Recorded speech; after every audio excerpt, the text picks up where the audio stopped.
Hey there, real quick, before this video begins, I just wanted to say that this video is the full series of the first series in a much larger, expanded universe. So if you're into a huge universe with a lot of content, you're in the right place. It is also worth noting that this series is from December of 2022. I realize that's quite a while ago, of course, but I'm trying to reorganize these series and the universe as a whole, so this is part of that effort.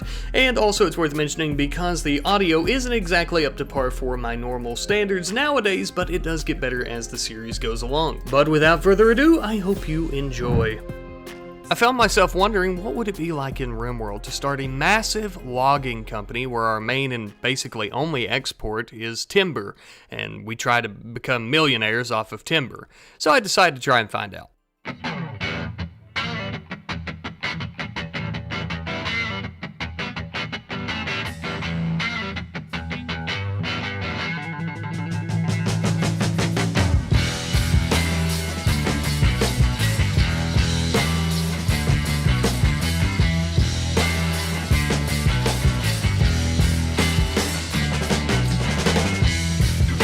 Starting this logging empire with Birch. Birch is going to be the founder of the Stardust Logging Company. Birch begins with a very small list of items. He has a cigar, his trusty axe, and his grandpappy's musket, as well as the clothes on his back. We're not going to be starting with any food or anything like that. For all that, we'll need to forage and hunt. But that wouldn't be a problem for good old Birch here. He's a bit of a roughneck boy. Growing up, he was a farm kid, tending crops and things like that, and of course he grew up to be a logger, so naturally he would start his own logging company. As you can see with Birch's stats, he's pretty good with most things except for mining and cooking, but he is amazing at plants, intellectual, things of that sort. But enough about all this skills and cooking and all that dumb shit. It's time to start cutting down our first trees and begin setting up our log camp in this territory. Naturally, just like all other beginner entrepreneurs, we are dirt-ass poor, so we can't afford to buy a home or anything like that, so we're gonna have to build our own out of the logs that we cut down. We began work on a small little log cabin for us to stay nice and cozy inside. Fairly cozy, I mean, it's a dirt floor and there's grass everywhere, so I assume it'll be pretty comfortable as a pillow. I'm not really sure. Now, given that the sky is crying like it's going out of style, and by that I mean that it's raining, we're gonna need a spot for our logs, so we built a small little section off the side of our cabin to store them in the dry. Because believe me when I say that nobody wants to purchase any soggy-ass logs.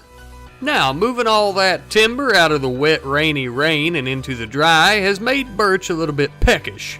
Could he go for some berries? Sure, but he also has his musket, and there's plenty of wild rabbits in this area. Just like that, in the blink of an eye, just as his pappy before him had taught him to go out hunting like that for his food, he shot that rabbit, went over to it, and started he's not skinning it all. Oh my god, he's eating it raw. Well, with his gut full of raw rabbit meat and fur, I assume he had to eat the fur along with it. He began cutting down some more trees before, well, he got a little bit tired and finally went to bed in his log cabin for the first night. And you know, now that I think about it, after witnessing Birch eat a rabbit raw, fur and all, everything, I didn't even see any bones left. I assume he ate that as well, sucked the marrow out. He probably doesn't give a shit about laying on the ground because he's a complete psychopath. The following morning, Birch goes out, and instead of going and killing some innocent, small, fuzzy, friendly animal and eating it just whole like that, he decided to harvest some berries instead. Thank God. And I suppose he had the bright idea that, hey, you know what would be cool? What if we had an area to prep food instead of eating it raw, and a place we could put some tables and chairs, that way we could sit while we ate. So he began building a nice little kitchen onto his log cabin. And the following night, he also began planting some rice crops. And I hear you say to me, Rat Knight, this is supposed to be about logging. What's all this shit about rice and steel and all this other stuff that he's doing? Well, look, dear viewer, you need to understand that sometimes to make lemonade, you can't always use wood. You have to use lemons. If he were a beaver, sure, he could eat the wood, and that would be a much more interesting idea for a series than what I'm doing, but, I don't know. But nevertheless, I digress. Birch begins building a beautiful fueled stove in his brand new kitchen, as well as a wonderful varnished butchering table for all his animal corpses. That's assuming that there's going to be any left after he's done mangling them with his teeth, the freak. And as you can see, as Birch tests the butchering table out, it works just fine, and he'll finally be able to start cooking himself some meals. That way he's not eating all that raw food, as we mentioned. This dining room slash kitchen will also be servicing the entire logging camp once we have more members who eventually join us, whether it be by force or their own will. However, Birch has big dreams of lots and lots and lots of logs, timber, all that wonderful wooden junk. So he began work on a large warehouse where we could store all this wood and keep it in the dry, but also inside. Birch's daydreaming was cut a bit short, though, by a beautifully handsome pirate woman with a cutlass who was going to come and stab him in the liver or something, and if that happened, there wouldn't be any wood, so we couldn't allow that to happen. So, naturally, as the attacker began approaching our logging camp, Birch was firing the old musket at her. He managed to get one shot in, but she kept on chasing him. Well, that is until he shot her smack dab right between the eyes and killed her. And then she hit the ground and died and dropped her cutlass and her silver. However, chivalry was not dead, as Birch was a true gentleman. He was not going to let this lady's corpse lay out here in the open. Some freak could come along and nibble on her toesies or something. So he dug a scroungy little hole next to some rocks and threw her inside it. The next day I caught Birch lying out in the open, staring up at the sky, no doubt just dreaming of all the wood and money he's going to make, and he also might have been thinking of the lady that he had to kill. That could be it too. That night, Birch built a wonderful little bed in his cabin, as well as worked on some slate tiles to beautify the place so he's not constantly having mental breaks, taking him away from logging. Speaking of logging, we finally got back to it with Birch. We gave him an entire day to begin some deforestation. That way we could make a little bit of moolah finally. And I hear you say, finally, Rat Knight, this is a logging empire. And to you I say, yes it is. We're cutting trees. I'm sorry. We ended up having a guy named Happy who refused to leave. He wanted to join us, said he had nowhere else to go, so we said, hey, what the hell, come on and join us and cut some trees, pal. And if you're an observant viewer, you probably just noticed that I had the opportunity to name this place and the faction the Stardust Logging Company, and I didn't do it. Why didn't I do it? I wasn't paying attention. I'm a little bit lazy, but that's okay, we'll change it later. We sent Happy out to feed some tame some donkeys to haul wood, but it was unsuccessful. Late one rainy, stormy night, though, we had a single solo pirate who was carrying a pirate flag who was going to come and try to plant it in our head, I suppose. But we could not allow that to happen either, as if we were to die, who would log all of this timber? No, this just will not do. We had to turn around with our melee weapons and plant an axe firmly in this freak's face, that way he couldn't stop us. To which we did firmly plant it right in his face. 'Twas wonderful. Sometime later, Happy Oak was out in the forest playing with an ass, and he ended up taming it. You know how that goes. So we decided that we should probably give everyone and everything wood names, so I named it Hickory. Don't get too attached to it, though. Now that we finally had a pack animal, we began scouting out local settlements nearby to sell some of our high-quality timber to. We found a British settlement that we knew would need the wood for houses, fortifications, genocides. Probably. Anyhow, though, good old Happy Oak went into the wood warehouse and began stocking Hickory up with plenty and plenty of timber so we could go ahead and sell it to them. Naturally, the path to the British settlement took quite a while, as there was no road from our settlement to theirs. We're a very small logging company, but maybe eventually we'll install a mod so we can build a road out to them once we're actually a logging settlement. I think this is the part when I was playing as well that I realized how this really was going to go, because wood is nothing. It sells for basically nothing. They essentially just trade us dirt for the timber that we cut down. So we'll have to sell a lot of timber to actually make any type of money, and I would love for us to become an extremely rich settlement in this. I mean, wood isn't horrible. It could definitely be worse. So, we're doing the right thing as well. A great honest logging company. That's what we're aiming for here. I mean, are we in the Victorian era? Are we in like a Western kind of era? Am I sitting in my living room talking to myself into a microphone? I mean, these are all great questions here. But the questions are going to have to wait, because we have a warehouse to build. Now, I'm not going to store any wood or anything in here. I have the one warehouse for that, but we're kind of getting some other items, and we need a place to put them. Just as well, I'd like to have a section for a stone cutting bench and art table, all that junk. We ended up having a 3-year-old child calling for help from nearby. He was being chased by 2 man-hunting monkeys. His name was Larry. So we allowed Larry to join us in the hopes that we could teach this young lad how to cut down trees as he grows. So we killed the monkeys for him and let him stay with us. As to how this 3-year-old child made a coherent sentence to explain these monkeys to us, I have no idea.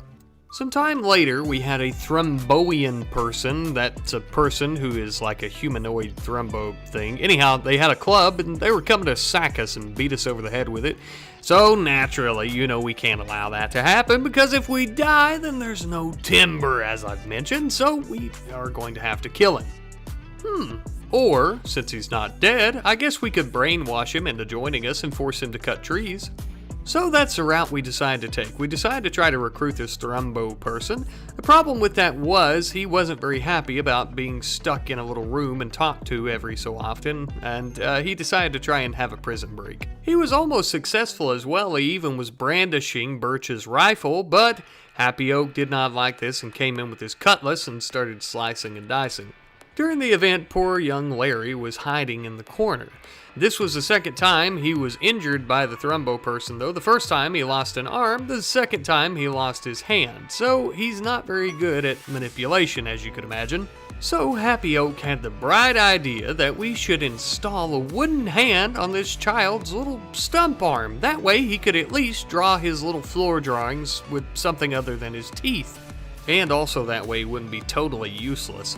Some time had passed and we had another pirate raider who was coming to try and murder us. You know how it goes. Now this one was equipped with a wonderful flintlock pistol, and I was very interested in obtaining that.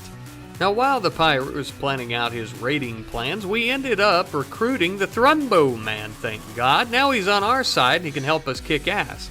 But when the raider came, he was having a mental break, hiding in his room, so he was pretty damn useless. Lucky for us, though, Birch is a good old eagle eye, and with one shot he managed to take out the naked pirate who was shivering out in the cold with his little flintlock pistol. Oh, now it's ours, and we're going to take it, and we're going to use it to kill more pirates. Now, it was around this point that I realized that our donkey Hickory, I don't really know what happened to it. I think it may have wandered off when we were busy or something, so we needed to try and tame more animals. There were plenty of yaks in the area, and I decided to give that a shot. Happy Oak managed to tame one, and I appropriately named it Hickory 2 because, Hickory 1 died or ran away or something. Sometime later, Happy Oak had managed to tame another yak, so we loaded him and both the yaks up with plenty of high-quality timber for the tea-drinking Brits to buy. Not too long after returning from this trip, though, we ended up having a pretty good-sized raid of tribesmen. They were actually riding some ibex rams and whatnot, and they were actually kind of threatening. But that was okay, though. We had a plan. They rode their ibex and we rode our yaks into battle. Now, instead of trying to take range combat to them, because our weapons, though they were powerful, were fairly inaccurate compared to their bows, we began to go melee with our cutlasses and axes and whatnot. We met them on the battlefield. Unfortunately for the tribes people, they had to find out the hard way that the Stardust Logging Company was willing and able to defend its timber. Just like Birch's grandpappy always told him, "Grandson, if an axe can cut down a tree, it can cut down a man." Throughout late winter, there really wasn't too much to do with all the snow on the ground in terms of expanding, so we just began cutting down more and more timber. That way we could have a massive stockpile once the ground thawed out, and we could take it over to the Brits and make a little bit of silver off of it. When it was all said and done, we had a stockpile just shy of 2,000 logs. Now that seems like quite a bit, but look, we're looking to really stuff this warehouse, and we're looking to really do some trading with this timber. I mean, we gotta make an empire here. At this point, I would probably classify us as maybe like a small to mid-sized logging camp with very few members to really man it. However, we had plenty of animals, as Cedar, our thrumbo person, and Happy Oak have been doing plenty of taming with the yaks. Just as well, the yaks have been making a little bit of lovin's, and they had a few babies as well. So many, in fact, that we ended up having to build a bigger pen to store them all in.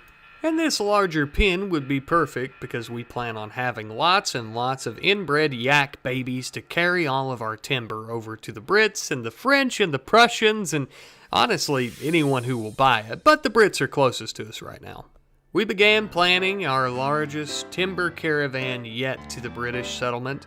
We began stocking every single yak, and yes, I mean every one, even the little baby ones, with plenty of high quality wood. Look, kids don't get it easy in the logging camp, okay? Even the one-armed 3-year-old that we took in has to sweep the floors every so often.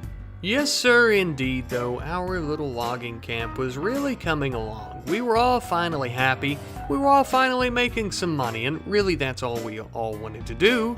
Except for Cedar, he wanted to murder us, but now he wants to make money, and little Larry just wanted to not get eaten by any monkeys, and hey, look at him, he's semi-intact, so we're all good, everything's fine. It was pouring a rain when Happy Oak got back from that trade, and we got we got 824 silver. That's okay. Sometime later, though, we had a lady man-beast creature stating they had nowhere else to go and loved to join our logging camp and make a little bit of dough with us, so we allowed her to join us. Her name was Fitz, and she was very nice and hairy. Now, she was horrible with plants, so she couldn't really cut any logs. However, she was wonderful with animals, so she could tend to our yaks for us, and they carry the logs, we cut the logs, it's one big happy cycle. Fitz was also carrying a wonderful new age technological weapon of sorts. It was called a revolver, and we didn't understand it. All we knew was flintlock, but it was a very interesting weapon, and, if it protects our yaks and our wood, we love it. Birch also decided to start working on a boarding house. Now that we're getting so many people who are coming to the logging camp to work, it would be great if we had one large home so that they could share a heat source and whatnot. But our logging camp is looking pretty good, if I do say so myself. I think it's really coming along nicely. We have 5 people now. We started with 1. I mean, technically it's like 4.5 because Larry is small, but he's growing. He's actually 3 years older than he was when he joined the colony. So, it won't be too long and he'll still be sweeping the floors, but yeah, he'll be bigger. Last episode we asked ourselves, what would it be like to have a logging empire in RimWorld? And we got a little bit of a taste of that, but in today's episode we will get the full experience. I'd be lying to you if I said that this episode wasn't just the tiniest bit messy, trying to balance how many animals we have, how much food we have, and making sure we're selling enough logs. Luckily, though, we're experiencing no issues with finding people to cut down the trees, as we keep having unaccompanied miners who need help. So we have someone named Ernesto, who is an unknown threat following them, and offered to join us here in safety. So we allowed the little tyke to join us as long as he cut down plenty of trees. He was a Neanderthal, but that was okay because we quickly put his stubby little child fingers to work. And lucky for us, there's no Department of Labor in Western/Victorian or whatever era that we're in, so we should be fine. And by this point, we had done enough trading with the Brits that instead of us coming to them, they were actually sending some trading parties back for our wonderful high-quality timber.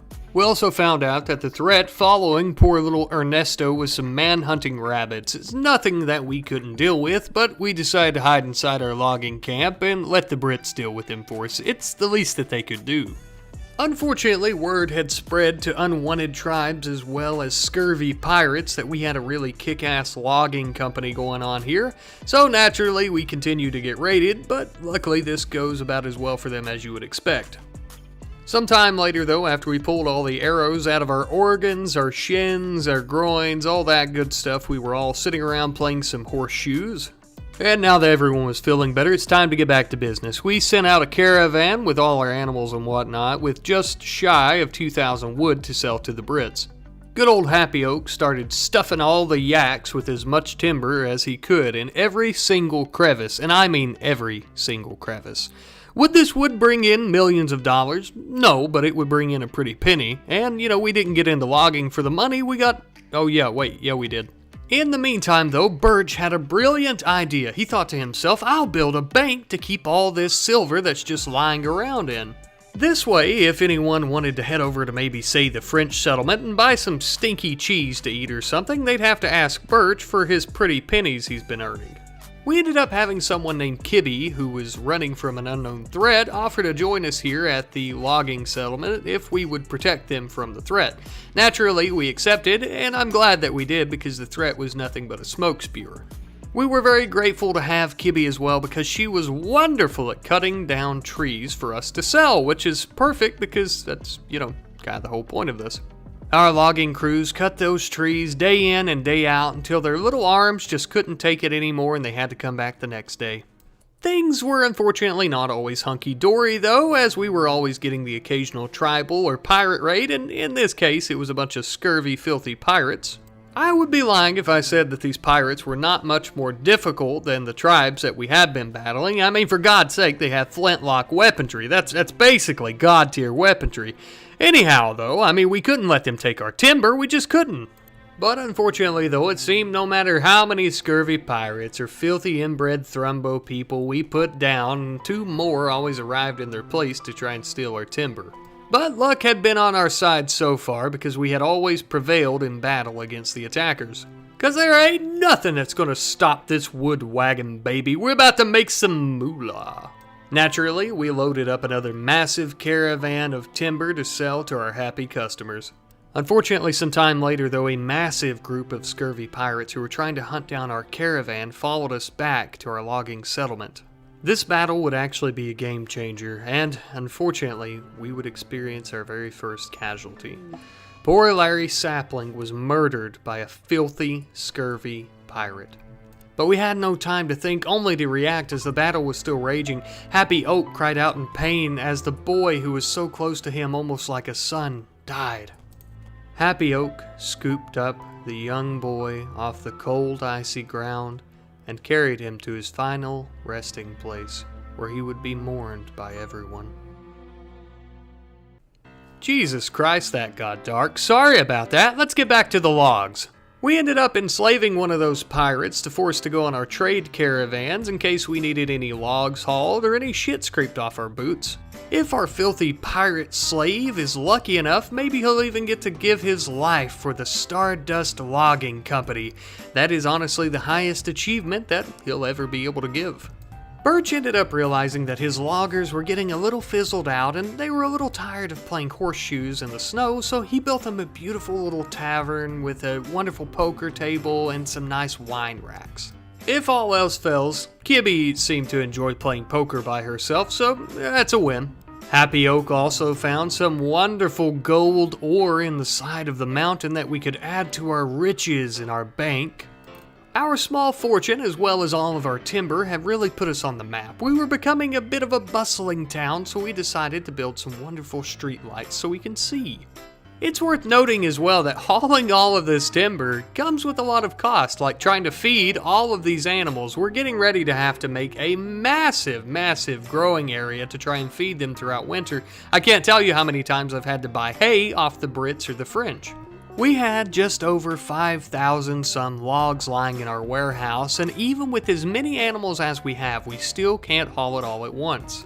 Realistically, the only issue is time, though. All of our animals have been breeding a lot, but the children take forever to grow up, and when they're children, they really can't haul much. But we are still getting paid quite a bit of silver. And once again, word of our silver has traveled to the wrong ears. We have more scurvy pirates coming to try and kill us. However, there was quite the fatal flaw in the pirates' plan, as they were not expecting a massive bulk goods trader to be right there in their way. So the bulk goods trader kind of worked as cannon fodder while we all stayed comfy in our homes. And in the end, the worst thing that happened is they lit our hay grass on fire. Well, I guess technically the worst thing that happened is all the traders pretty well died. But, they died for our quality timber, and that's something worth dying for. We wouldn't let anything stand between us and that sweet, sweet dough, baby. We sent out a trade caravan to the French. We're expanding our empire. We're not only trading with the Brits anymore, we're trading with the Prussians, the French, basically anyone who's buying. And I must say, one look into the official Stardust Logging Company bank shows just how rich we're becoming. Unfortunately, though, the good does not come without the bad. Cedar and Ernesto Leaf got into a drunken brawl in the kitchen, and unfortunately Cedar ended Ernesto Leaf's life. Yes, the child that we had seen grow up and he had defended our camp many a time, defended our timber, was killed by Cedar. I wish I could tell you that we executed Cedar for this, but unfortunately we don't know who started the fight or what over, other than what Cedar says, and the logging business is a dog-eat-dog world. This is common practice. We would, of course, give Ernesto Leaf a proper logger's burial out in the forest. He would actually be buried to his friend Larry Sapling. The two grew up together, and unfortunately, both have perished. Sometime later, we discovered a logging work site not too far from our logging empire. This tribe of quote-unquote loggers were about to meet their match. It's time we give them a taste of their own medicine. Nobody logs in our territory without our permission. We all gathered up on our yaks and our bison, and we began trotting off towards this pitiful little logging camp, a little shabby makeshift dog shit logging camp. Okay, maybe that's a little harsh. It looks like a pretty decent place, but we're going to have to slaughter everyone. I'm sorry. We found their shabby little wood storage areas, took all their wood, and we went back home. After returning home, we did what we do best. We wiped the blood off our axes and began chopping down some trees.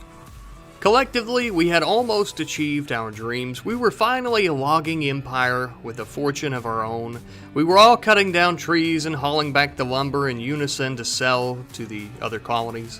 Don't get me wrong, I'm not saying by any means that this life is easy or for everyone. This is an extremely tedious process in RimWorld to do, and it takes forever, and most of the time it's a bit boring. But it's also very fun, and it's really cool that we have finally achieved an empire. Whether it be a small empire, but an empire. And I apologize, maybe you wanted an empire with hundreds of people and thousands of animals to carry all these logs, because it would literally take hundreds and hundreds, if not thousands, to do a massive empire. And I apologize, that would take forever and it would be too boring. So this is the empire that we're working with. To clear out the massive amounts of logs that we currently have in storage, we decided to do quite a bit of trading with the Prussians just to the northeast of us. Our empire has essentially become the timber hub of this desolate RimWorld. Everyone is buying their timber from us. If you see a British, French, Prussian home built with timber, we sold it to them. Or if you see any tribes building any nice tents or huts or even homes as well out of timber, guess what? We sold it to them. But we have finally achieved a logging empire in RimWorld. It was a fantastic ride, and thank you all for joining me on it. Well guys, this series has been very fun, and I hope everyone has enjoyed, but I guess we're going to go ahead and just let this be a two-part mini-series, and let that be it, and we won't carry on any Oh, okay. Well, alrighty then, I suppose everyone has spoken. Let us continue our journey as a logging empire. So the first things first, with today's episode, well, first of all, I want to thank you guys ever so much for all your support, but first things first, in the actual logging empire, we're going to begin moving some traps as we are going to expand this empire into a blossoming city of timber. Now, everyone has left some wonderful comments about, hey, Rat Knight, instead of just selling timber, why don't you make some shit with the timber, dude, and try selling that? It's worth a lot more money. And to that, my friends, I say, that is a wonderfully splendid idea, and that's what we're going to be doing. We're going to be making weapons, we're going to make armor, we're going to make art, we're going to make everything possible to sell. And in doing so, we are going to be making a lot more money as well, and we'll need less and less animals to carry everything, as timber is extremely heavy, and armor, art, all that junk, though heavy, not near as heavy as these massive logs. So what we're doing here today, right now, is building a massive production/warehouse area. That way we'll have all our timber in here to use, and all the shit to make it, basically. To celebrate the construction of this new warehouse, as well as these new opportunities that we would be taking on, Birch decided to throw a bit of a soiree in the camp mess hall. And just after everyone was done partying their little asses off, we began working on some actual products. Our very first product was a short bow. I know, it's nothing too fancy, but you have to start somewhere. And just as well, we could think of no one better than Birch himself to make our very first wooden art sculpture. Sure, it looked like dog shit, but it was more of a sentimental thing, and I guess we could still sell it. As mentioned, we started very simple with the products that we were producing. Short bows, some art, some clubs, things like that. Just the bare bone basics to get us started. But things weren't all parties and making these nice clubs and short bows. We were getting raided on this cold winter night. So all of our loggers gathered around to the barricades and started loading their rifles and pistols. These filthy tribal raiders were definitely after our high-quality wooden products, no doubt in my mind. We were outnumbered, though, and they began chasing us so bad 2 of us fell and the others had to run through the town to try and get away from them as they shot at them. The battle carried on through town until we slaughtered enough of the fools that the others decided to run. Those of them that were caught, though, were enslaved. And by those of them, I mean one Thromboian tribal person that we actually enslaved, whose name I can only pronounce inside my head. But damn, was she good at crafting. She would be our #1 smither for all of our wooden products. And I hear you say to yourself, Rat Knight, you disgusting son of a bitch, you're enslaving Thromboian people to make your products. And to which I say, yeah, it's a pretty fair point. But life isn't perfect, people. Birch isn't here to make friends, he's here to make money. And speaking of money, we have Happy Oak taking out our very first shipment of clubs, short bows, a little bit of art, pilas, and some recurve bows off to the Brits. What do the Brits want with all these wooden products when they have this superior gun technology and whatnot?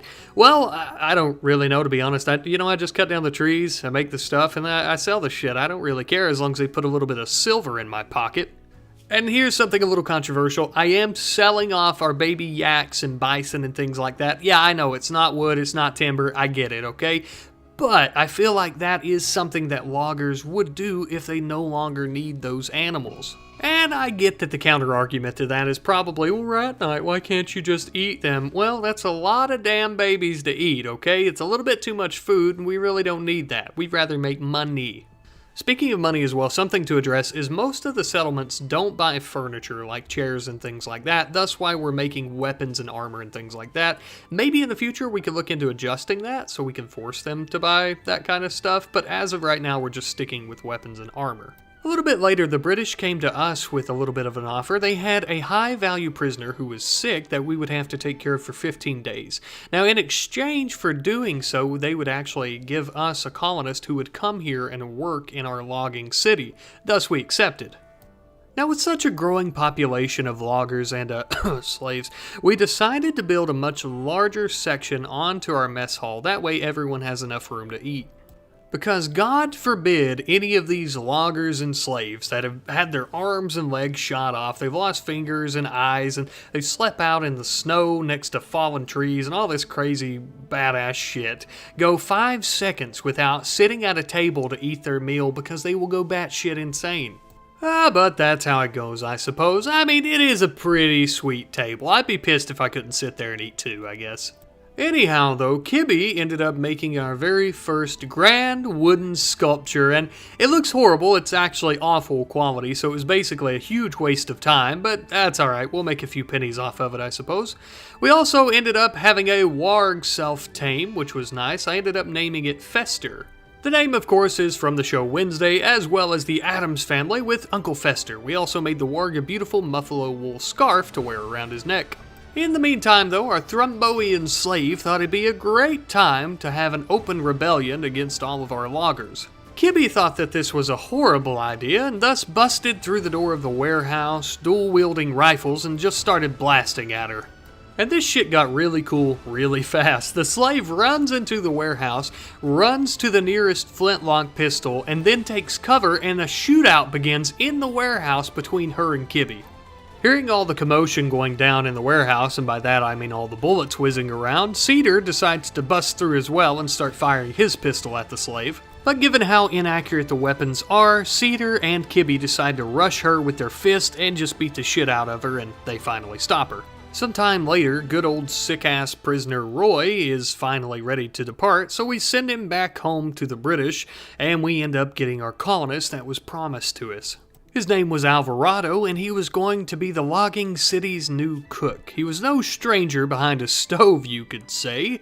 He also had an ugly mohawk, so we sent him to the warehouse to get some gear, that way we could cover that up. Though he had a disgusting mohawk, he also had some pretty sweet-ass mutton chops, so, we let it slide. And I'm glad we did, because we were now being raided by scurvy pirates, and we would need Alvarado's help.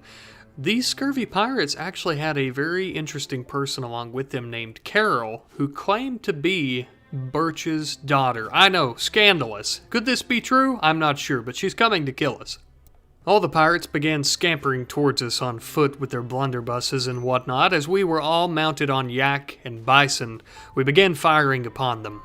Though the pirates sorely outnumbered us, we still had the upper hand, as many of our loggers were on yak back and or bison back, thus they were much faster than the pirates. After killing many of the pirates, we began trying to chase down Carol to get to the whole bottom of her being Birch's daughter thing. Unfortunately though, she was still faster than us, as she was much farther away, and she got away before we could catch her. And by catch her, I mean put a bullet in her spine and then carry her back, but I digress. We also took some of the pirates captive. One we enslaved, and the other we decided to recruit and let him be our researcher. Now I know it seems like we've been doing a whole lot of fighting and not a lot of logging and other things, but in the background, while all this has been going on, we've been making a lot of weapons and art and things like that, so it is time for another trade caravan. Now this trade caravan, as many others, would be going to our good friends the British. Now, you're probably wondering, why do I keep trading with the British? Well, honestly, we're just willing to trade with whoever has money, so whenever the British don't have their money restocked, we send it out to the French, the Thromboian tribes, the Prussians, but right now the British are the closest to us, and they got that moolah. Back at home, though, we had a mega sloth self-tame, and we named him Knot. like a knot in wood. Sometime later, the caravan arrived back home, and Happy Oak had about 4,000 silver that he got from our products. Now, I know that's not a lot, but as mentioned, we're starting with some of the smaller products, and we're about to begin making our way into the better ones like wooden armor and things like that. But given the fact that we have more and more riches coming into the city, and we continue making more and more high quality products that are worth a lot of money, it's time that we focus on some defenses. We began building some walls around the city to try and protect ourselves. And I don't want anyone to get worried and think, oh, he's going to do a kill box or something like that. I'm not. I'm going to make some half walls, if that makes sense. So we'll have some scattered walls here and there to kind of channel the enemies in towards our barricades and some of our traps. I'm not going to make a kill box or anything, but just an area where they have to come towards our colonists instead of being able to flank them from behind or from the sides. Because even with the walls we're currently building, they could still come from the south through the city and flank us, and the only defenses we have down south are traps. We had our colonists under researching different types of armors, animal armors, weapons, and things like that we could build out of wood and sell to the other colonies. And I understand that we're a logging empire and that these products are being made of wood, but now that we're making weapons and wood-plated helmets and armor and animal armor and things like that we plan on getting into, we're kind of a weapons dealer. But I suppose as long as the weapons and armor are made of our high-quality Stardust Logging Company timber, it still fits the bill.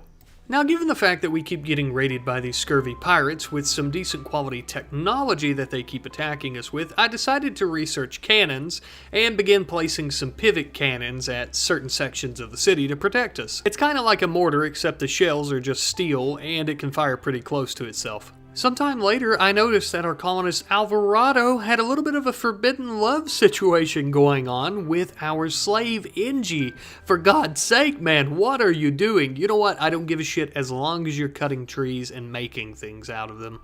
Speaking of our pirate slaves, it looks like their scurvy pirate brethren have come to try and sack us, take our timber, and save their little buddies, if there's time, I suppose.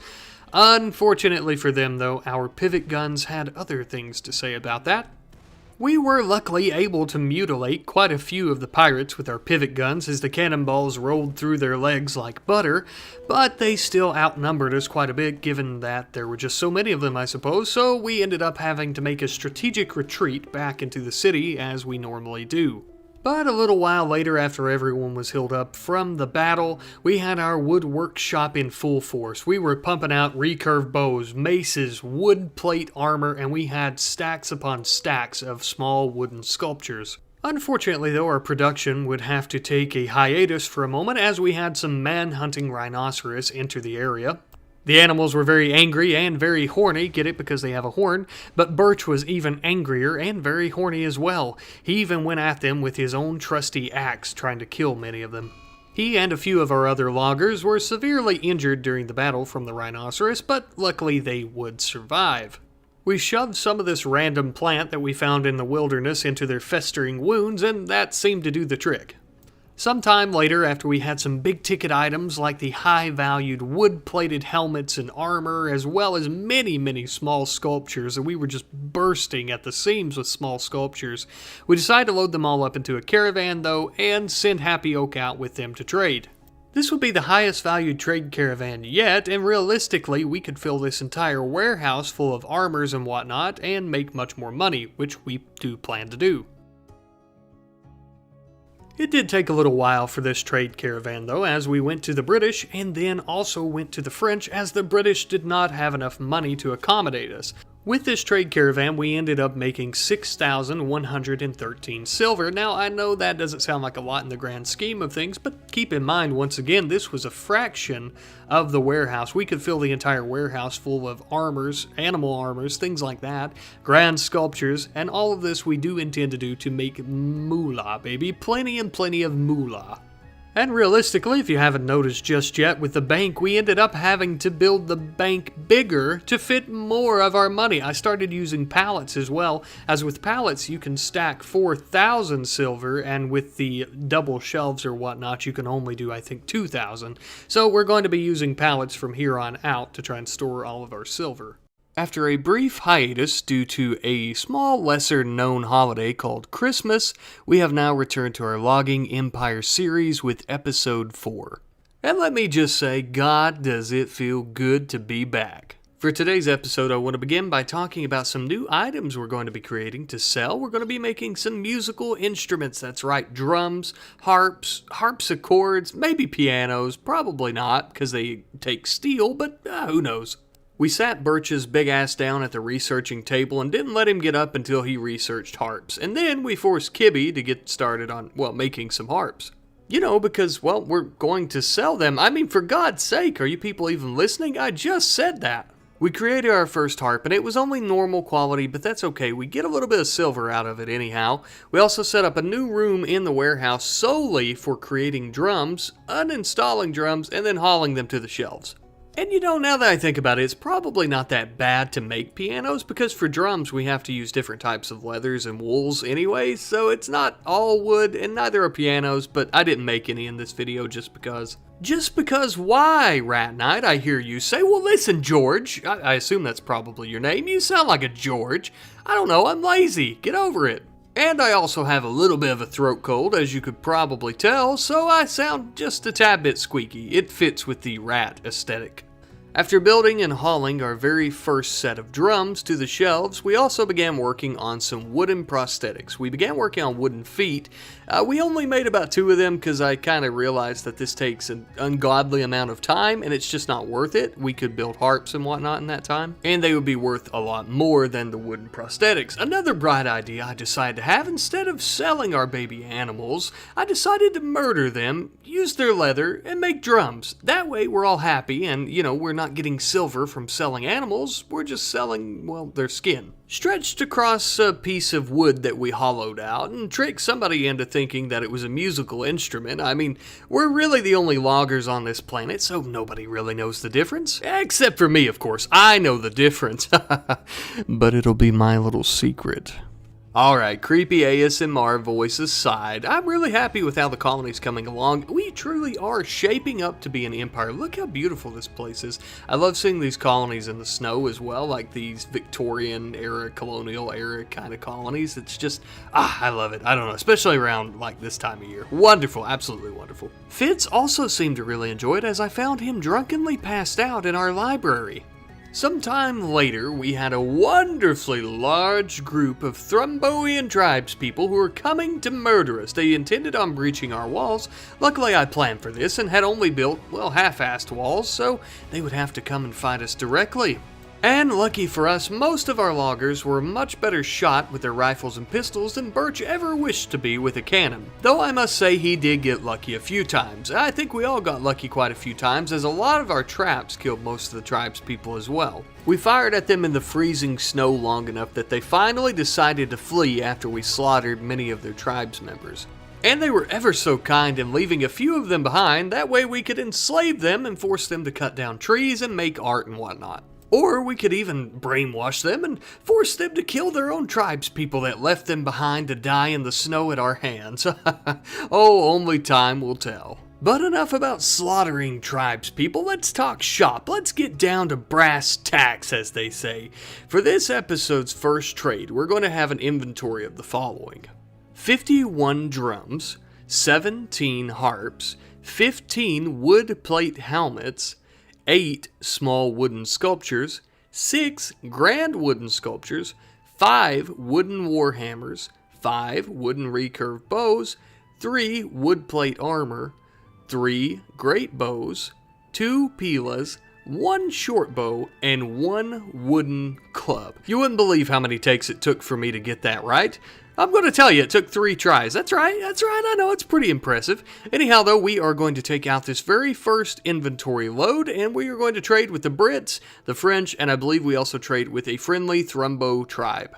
When it was all said and done, we returned with 6,407 silver. Not really the haul that I was looking for. I think it was this point that I realized that, as many of you have pointed out, selling weapons and whatnot isn't really what we should be doing. Really what we should just focus on is like grand sculptures. But I don't want it to be just that. I want to focus on like some armors and stuff like that, so we kind of keep it with the narrative. Because for God's sake, people, we're the Stardust Logging Company. We don't just make art, we fund wars with armor and things like that. I mean, as long as we're getting paid, Birch doesn't give a shit whose war is being fought or who's dying or whatever, as long as they're putting a little bit of silver in his pocket for his high quality goods. We decided to recruit one of the Thromboian tribespeople that had attacked us before instead of enslaving them. Unfortunately, this must have really pissed off Ingie, since we had enslaved her before and she decided to rebel. But just like Kibby's pappy taught her growing up, the quickest resolution to a rebellion is a few shots from the old scattergun. And Kibby was a firm believer in her pappy's advice, so she started pumping old Ingie full of lead. But Ingie's desire for freedom outweighed very small lead balls that would come out of a blunderbuss, so Kibby took the gun and smacked her over the head a few times until she hit the ground. But hey, look on the bright side. Ingie's no longer rebelling, she's going to heal from that probably, and we can get back to making high quality wooden goods.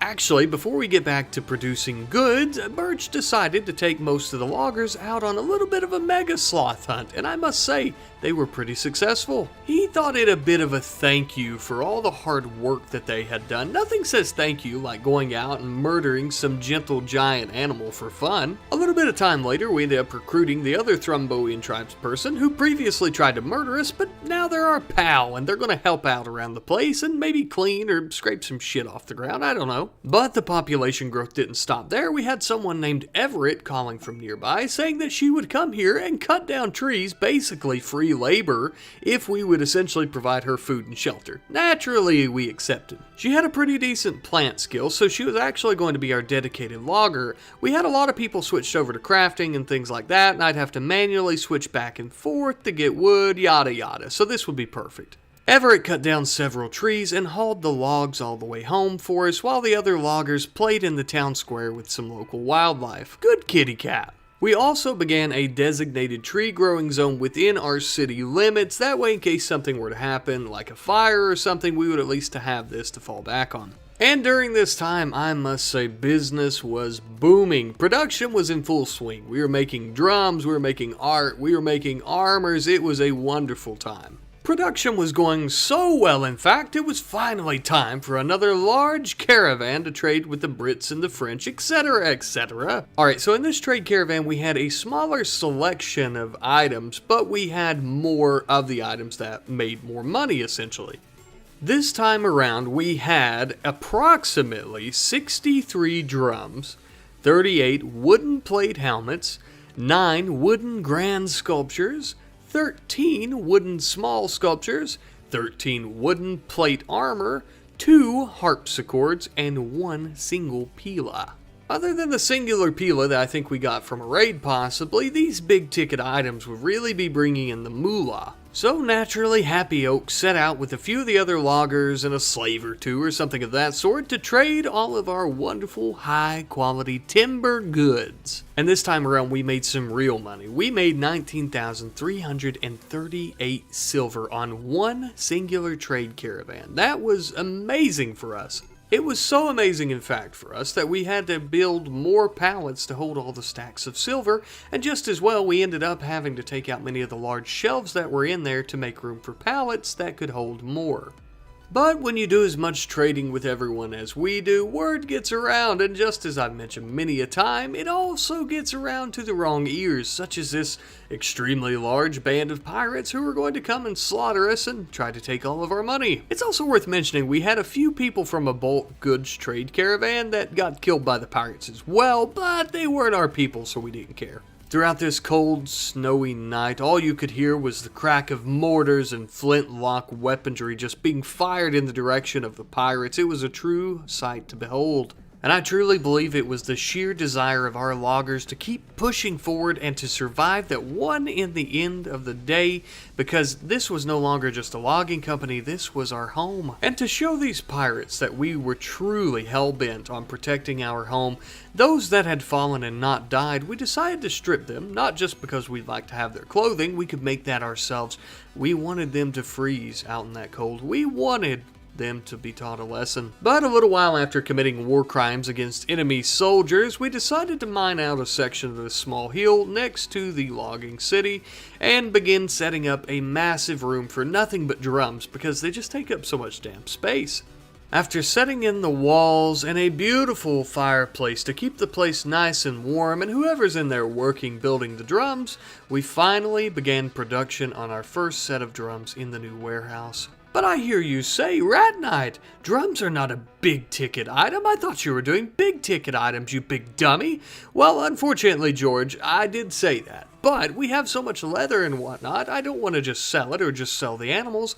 I think that this is a good in-between for that, and they make a little bit of money for us. Another good thing about the drums is people who are dog shit at crafting but great at construction like Birch can do them, and we can sell them as well so they can contribute. During this time though, one snowy winter night, of course, we were being raided once again by a Thromboian tribe. The problem is Birch was out cutting trees or hunting, and he got caught by a few of them. Luckily Birch didn't die, but they did shatter his kneecaps with a few pieces of timber. It's kind of poetic, really. Naturally, we retaliated by firing these massive cannons at their friends and turning them into red mist vapor powder and puddles on the ground. Luckily for us, it didn't take too many of them to be turned into cherry Kool-Aid powder for them to begin running away, and kindly enough of them, they didn't decide to kidnap Birch either, so he just kind of laid there in a puddle of his own blood.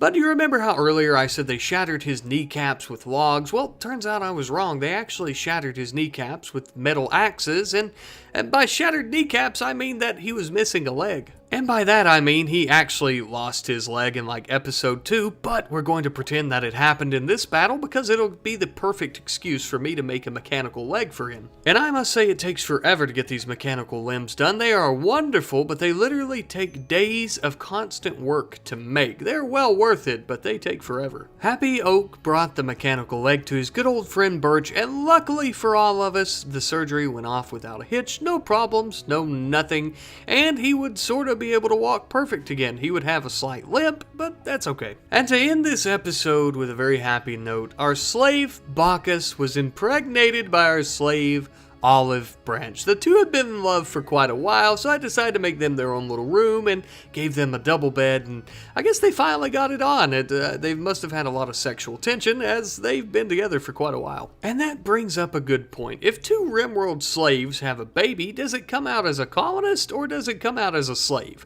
Well, to be honest with you, I don't really care, okay? I'm here to cut down timber, high quality timber, and turn it into armor and art and make some silver, baby. That's what we're doing here. We don't care about no babies. Unless you can put an axe in its hand and make it go out and cut down some trees. You know what? Actually, I'm pretty sure we can do that. Maybe we do care. But I must say, the logging empire is really coming along. We're quite a bustling city at this point. I think I said that before, but we truly are. We're at the point now with trade caravans that we are making like 20,000 silver. The first trade caravan was 6,000 silver, and then the second was 20,000. I plan on making much, much larger trade caravans. The only problem that we run into is finding people to trade with, which is not too big of a deal. We have the Prussians, the French, everyone, but we only have a few settlements around us. There are some factions maybe we could try to make friends with so that we can actually trade goods with them. That might be something that we look into doing in the future, and it would be a good use of things like weapons and whatnot that we have lying around. We could gift it to them to boost relations. That might be a good idea.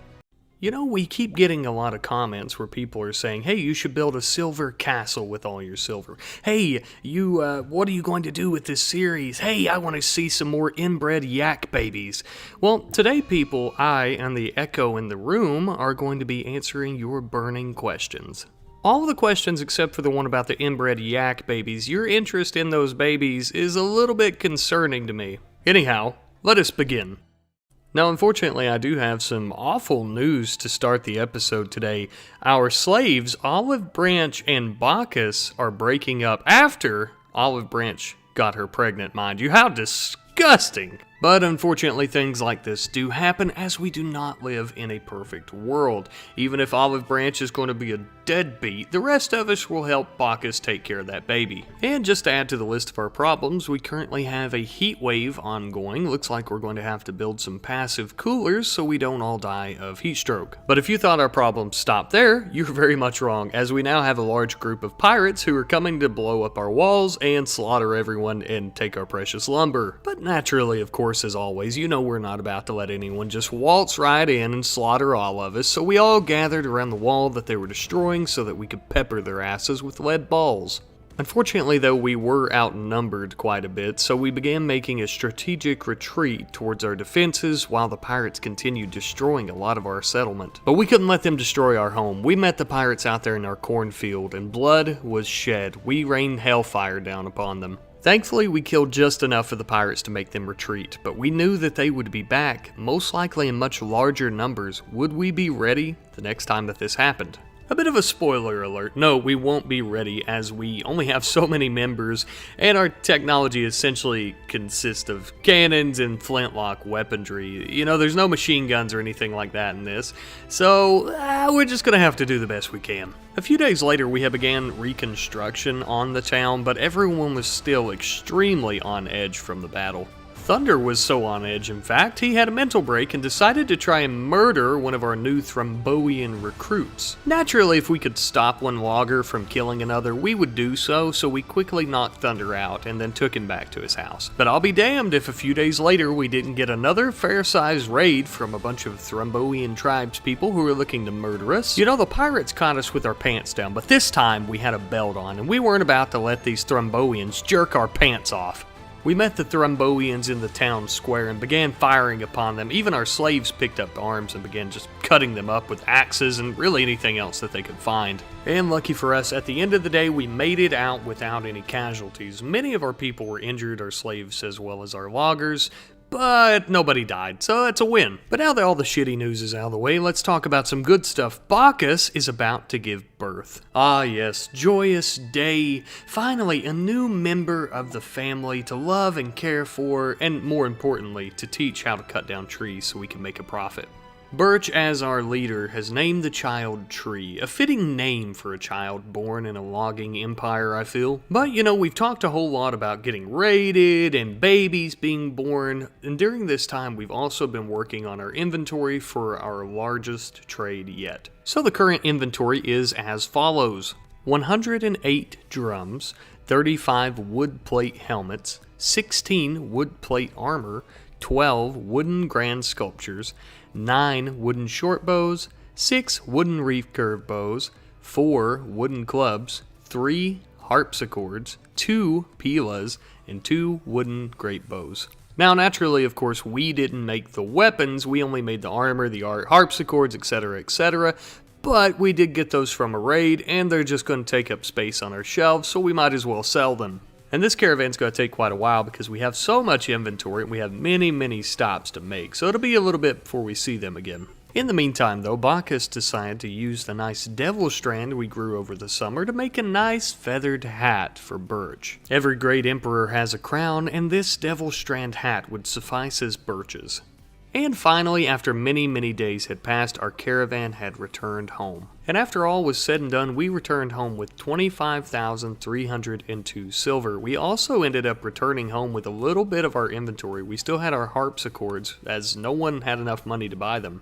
Luckily, a trader came by, but even they only had enough silver to buy a couple of the harpsichords, so we were still stuck with the majority. And by this point, we had an unbelievable wealth. We had well over 100,000 silver in our bank, not including the gold and jade that we had as well. And Birch's greedy ass finally decided it was time to splurge a little bit. He put a masterwork harpsichord in the dining room, and we also decided to put some wonderful grand sculptures around town. We decided to put this one grand sculpture right in town center so everyone could enjoy it as they were going about their day-to-day lives of producing products and whatnot. And I wish that I could tell you what the artwork was about, what stories it held within, but I was too lazy to check and just kind of put it out there and thought it looked nice. And you know, I think it's finally time to talk about what we're going to spend our silver on. I think we're going to buy oh no, what's this? So we currently have a gargantuan-sized pirate raid coming to try and slaughter us, led by none other than Birch's brother. I don't know if we're prepared for this, nor do I know if we'll survive. Bacchus had a good idea and decided instead of fighting, she would run to Baby Tree to try and protect her. While Bacchus was running to protect Baby Tree, our loggers engaged in combat with the pirate horde. Things were going well at first, but then we became quickly overwhelmed by the pirates. And these pirates weren't just packing flintlock weaponry, they also had these massive cannons that were able to be carried and fired at us. We were unaware that they even had these until unfortunately Kibby was hit by one and she died. The pirates also threw bombs at our feet and we were unable to escape in time, and those went off as well, killing one colonist and injuring several others. Knowing that we would all almost definitely die here, Happy Oak made a bold move. In an act of kindness, he made haste toward Bacchus's cottage in the hillside. He quickly threw his rifle to the ground for her to protect her baby. Bacchus picked up the rifle with shock in her eyes, as she was nothing but a slave in this logging empire. She couldn't believe what he had done for her. Happy Oak ran out the door with his spear clutched in his hands to fight off any pirates that would stop Bacchus from escaping with Baby Tree. He quickly encountered the Pirate King, who was leading the raid, and he engaged him in combat with his spear. He stuck his spear through the Pirate King's torso and killed him, but unfortunately was shot quickly after. However, his sacrifice had bought Bacchus and Tree enough time to run through the northern wall of the city and make an escape. And though she was followed by pirates for a few moments, a few shots from Happy Oak's rifle seemed to scare them off, and she was able to make a daring escape with her baby. Unfortunately, however, Birch would not be as lucky as Bacchus. There would be no daring escape for him, and he died out in the cold winter ground. Birch's death was inevitable. Man's greed for silver and material things on this desolate RimWorld leads to nothing but pain and suffering. But what about Happy Oak and the other loggers? Well, they still enslaved people, and they were part of Birch's greed as well, his greedy empire.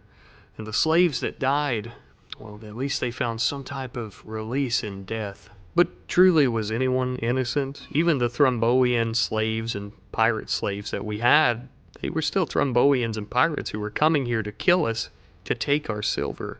Their interests were still in nothing but greed. And truly we have all paid for our sin of greed with our lives. Even taking something that this beautiful planet, this RimWorld creates, such as trees, we cut it down and we turn it into timber, we turn it into armor and art and all these other things, simply to make silver. Yes, silver, the thing that funds these wars between the other settlements like the Thromboian tribes, the British, the French, the Prussians, everyone on this planet. Nothing but silver goes through their minds. And I hear you say, Rat Knight, but that's what this entire series was about. Yeah, it's a good point. And also, Rat Knight, why has Bacchus been spared? She was also greedy. Well, maybe she has been spared by the universe or this RimWorld to make something better out of tree. But Rat Knight, if that's the case, then shouldn't Happy Oak be spared as well? That's a good point.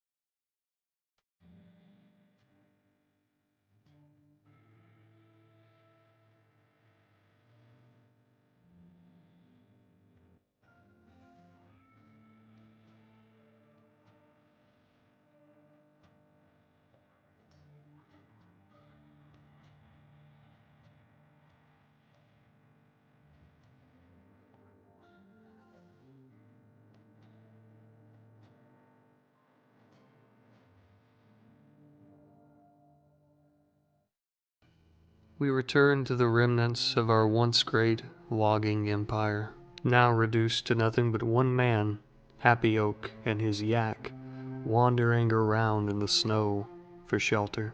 He is also on the run from the marauding pirates. We begin episode 6 with the nostalgic yet heartbreaking view of Happy Oak cutting down a tree for a fire.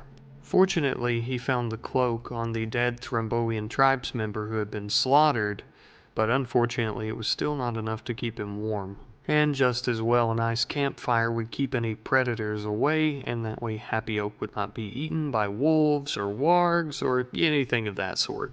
Just next to the river seemed to be a very safe place to set up camp for the night, as any enemies trying to kill us would have to either come through the river or take a chance at shooting across the river, and it was wide enough. I think any flintlock weaponry would be fairly inaccurate, just as well with any bow and arrows.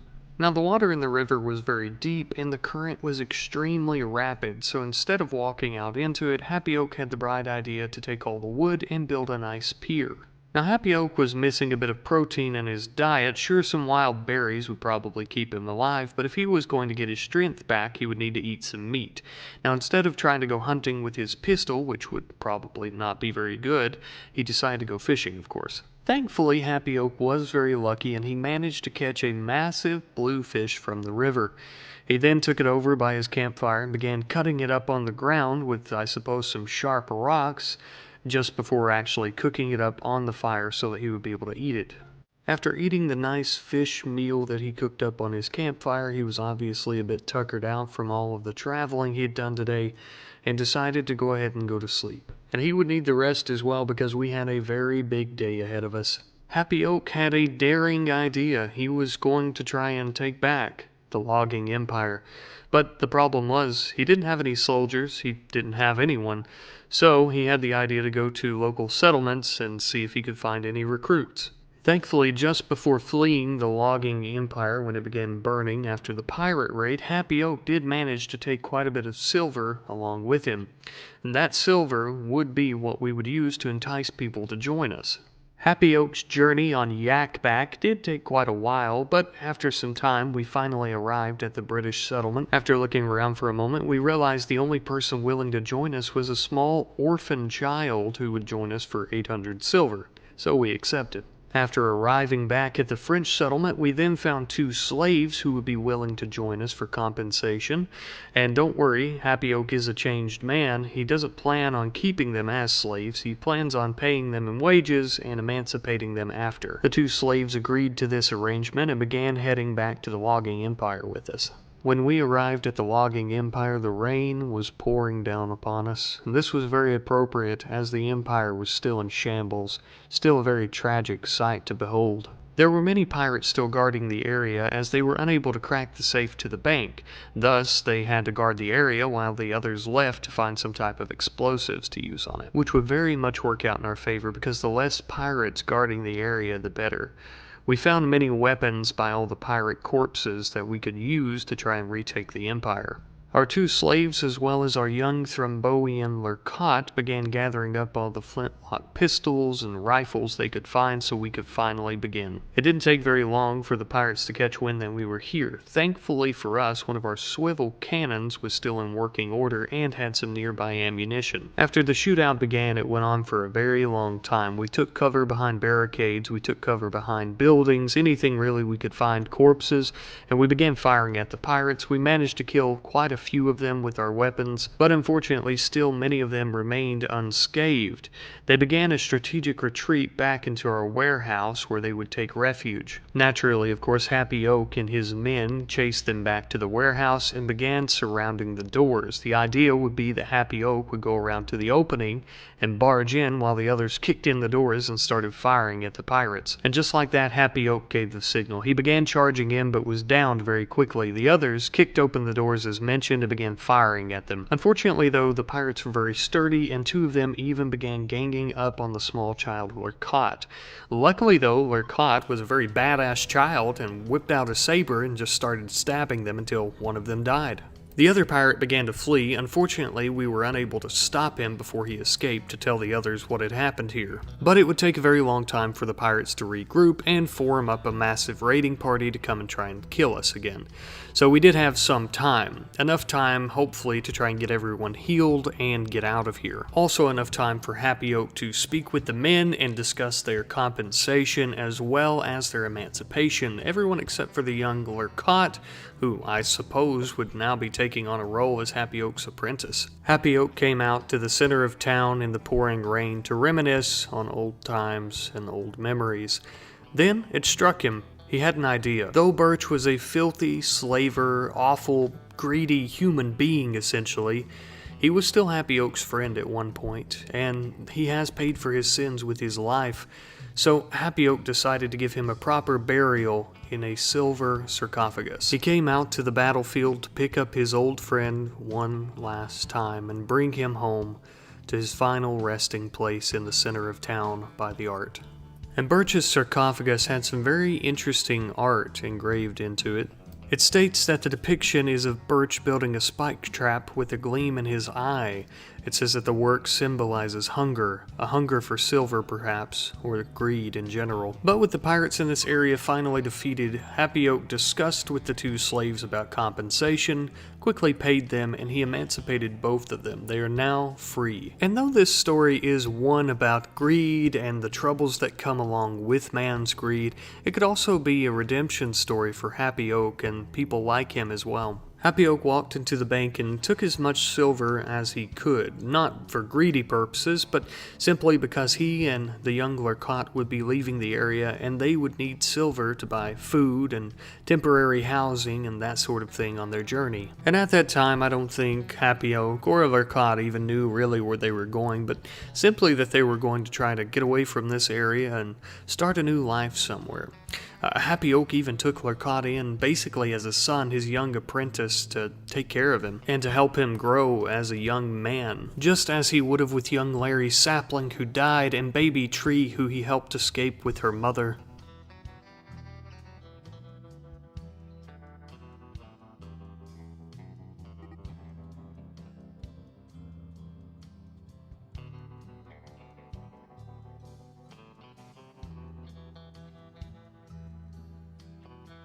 After a few years had passed, Happy Oak and Lurcott had finally found a place to settle down in the western mountains. They had finally found a place to settle down and build a home together to live out their days as an adoptive son and his father. And though these mountains were very dangerous with the occasional wild rabid animals or even possibly highwaymen, pirates, or bandits, they did have an oddly high amount of British soldiers patrolling nearby. And though Lurcott and Happy Oak found their presence very unusual, especially in such high concentrations, they weren't worried as they had previously done business with them in the past, and surely they could talk to them about any issues there may be. Besides, Happy Oak and Lurcott had a wonderful idea to come out to these mountains and settle down and begin a mining empire with many opportunities for trade. Surely the British would be ecstatic about this opportunity, right? Well, unfortunately, that was not the case, and these mountains were actually claimed by the British Empire for mining. Happy Oak and Lurcott had no idea, but the British did not care, and they quickly began pursuing them. Happy Oak and Lurcott, hearing the impending raid, began brandishing their weapons and mounting their animals to meet the British out in the battlefield.